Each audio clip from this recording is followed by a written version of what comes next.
All right, so the news about the Cowboys wanting or showing interest in bringing back Amari Cooper is just that you bring credibility back to the wide receiver room. Right now, we only have, with the threat, is CeeDee Lamb, and we got a bunch of unknowns. We can say that, yeah, borrowed credibility is this and that, but in actuality, when you think of Jalen Tolbert, and when you think of Jalen Brooks, when you think of Ryan Flournoy and Mingo, all of those guys got upside, but let's be real, DBs, that when they play those guys, there's no real threat. No shade upon that, but the Cowboys, by them going out and picking up an Amari Cooper, would at least showcase that, hey, you still got to respect the outside, and I get it. A lot of people still would say, well, Cooper is this and that, but in actuality, on paper and on film, Cooper still would be a better aspect or a better study tape than when you have to go up against those other boys. Now, granted, this doesn't mean that the Cowboys can take a trip straight to the Super Bowl because they got Amari Cooper, because that's how some Cowboy fans think. Oh, we got Amari Cooper back. Oh, we're going to win the Super Bowl. All of this stuff. No. And for those who say, well, Law, he only plays good at home. Well, 8 games, we can say to ourselves, we don't have to worry about a certain spot on the field, right? But the name of the game is trying to figure out what's your focal point. The number one thing is the Cowboys' identity, run the ball. They're going to run the ball, run the ball, run the ball, which will create one-on-ones to the outside and manipulations for the safety. If you got a safety down inside the box, no longer up on top of the roof, you got your one-on-ones to the outside, and Lamb can eat from that aspect. Cooper can eat from that aspect and win their one-on-ones. But tape presents itself on a consistent level that Brooks, we still haven't seen him being able to win on those particular boundaries, one-on-ones to the outside.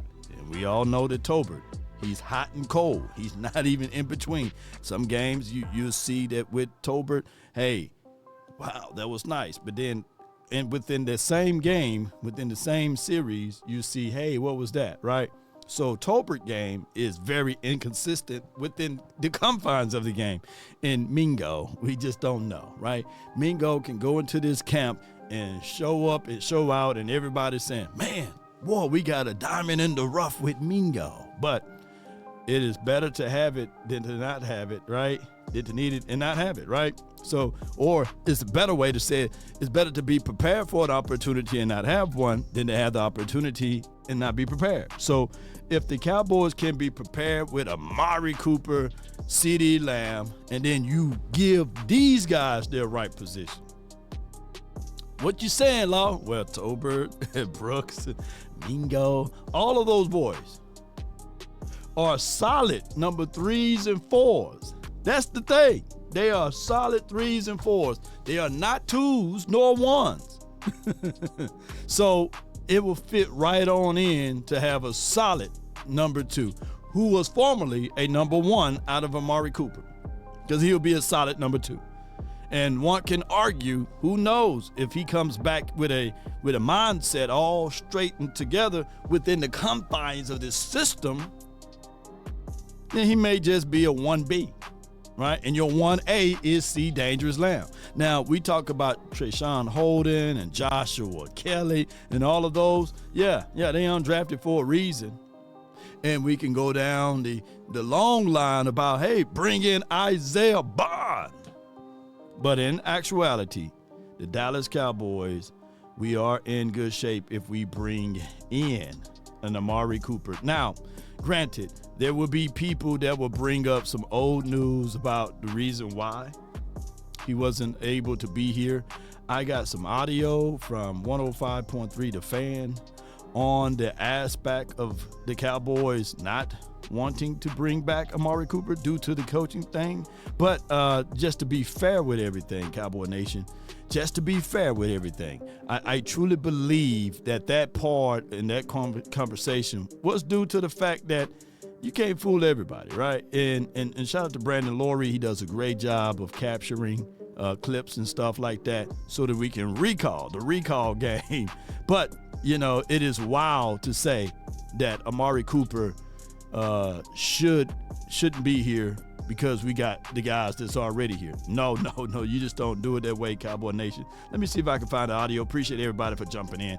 While I'm pulling up the audio, be sure to hit that like button, share this content, let people know where to go when it's time to tune in to Cowboys Sports Talk and beyond. Come on, Cowboy Nation. All right, so here you go.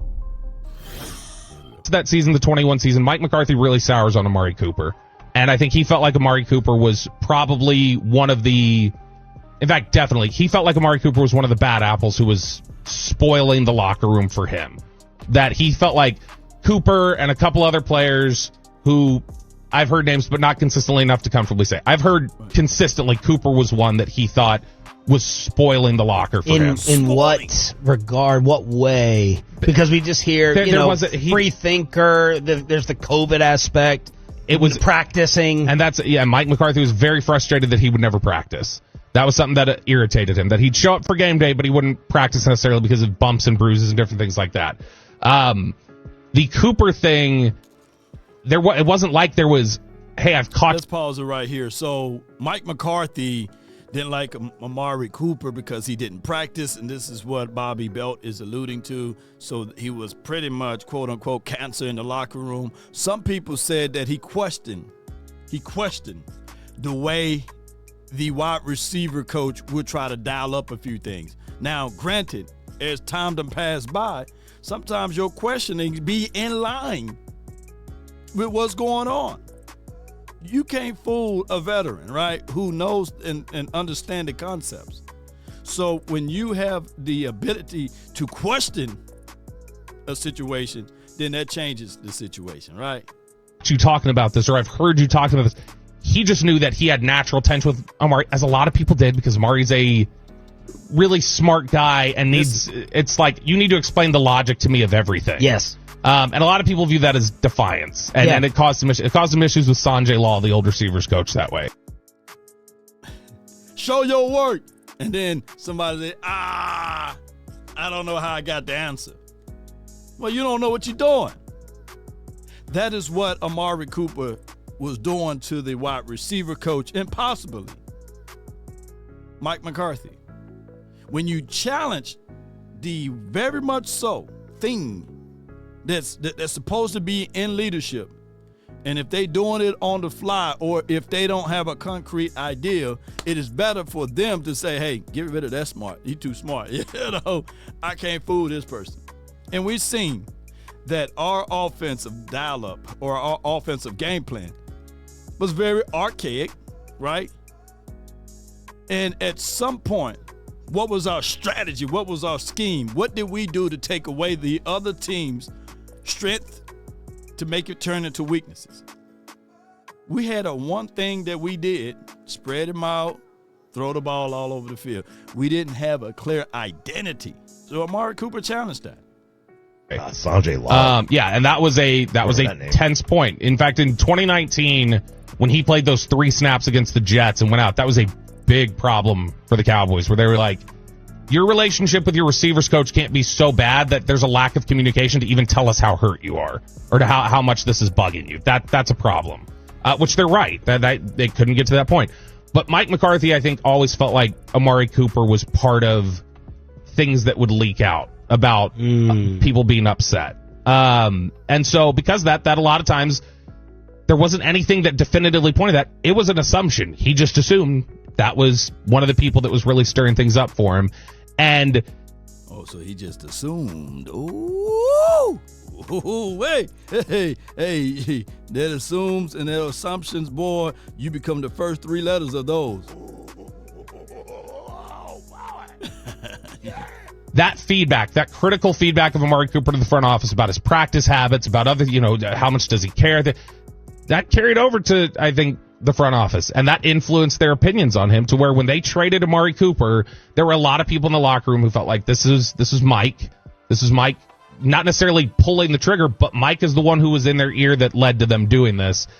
And it caused some frustration for a lot of guys. Like, I talked directly to players who had said that they were frustrated, that they felt like Mike, after the trade, walked around kind of like, Yeah, that's crazy that we traded Amari. I don't know why they did it either. A little disingenuous. And some guy. Ooh, wait. And they understand the cost.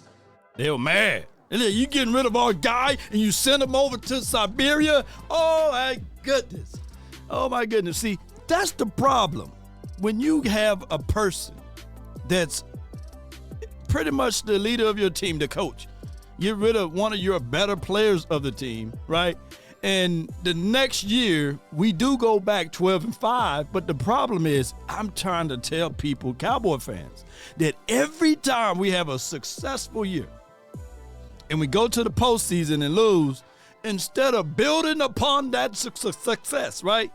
Instead of building upon the success, we tear it down and we start all over again. Whereas other teams said, okay, you lost in the postseason, but let's build upon this. Let's add run game, or let's add a different layer of defense. But every year, look it up, we start all the way over.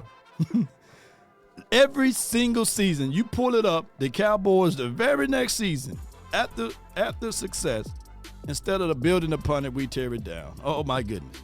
That didn't sit well with some players where they felt like you know why. If you feel that way, fine, feel that way. But like own it when it happens. Yeah. Don't walk away from it. No doubt, no doubt. And they understand the cost.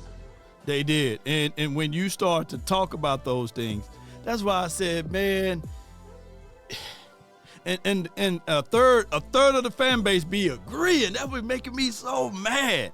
They be crying about it. Oh man, we had Amari Cooper. Oh man, we had Michael Gallup. Oh man, we had CeeDee Lamb, and we still lost the first round of the postseason.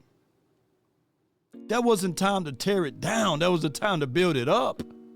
Add to. So we got rid of Amari Cooper, and we fooled around and got, what was his name? Matt. Well, let's go. We got him. And we've been looking for a number 2 wide receiver ever since then. We paid Michael Gallup $50 million. Shout out to him and his family and all of those things.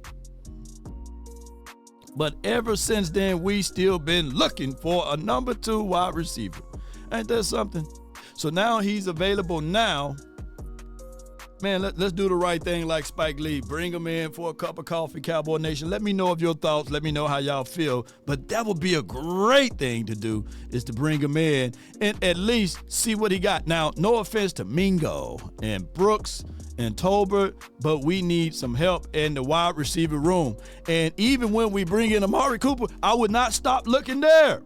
The Player Evaluation 365, baby. Post me your thoughts. Post me your concerns. That's been my time. I really thank you all for yours. And remember, you're listening to nothing but the best. Go Cowboys. Bring Coop home. And the words of my God. What I got for you, Coop? What I got for you? I got something for you. Please come home. Come on, Coop. I got beans and bologna. DC for life, not for short. Peace.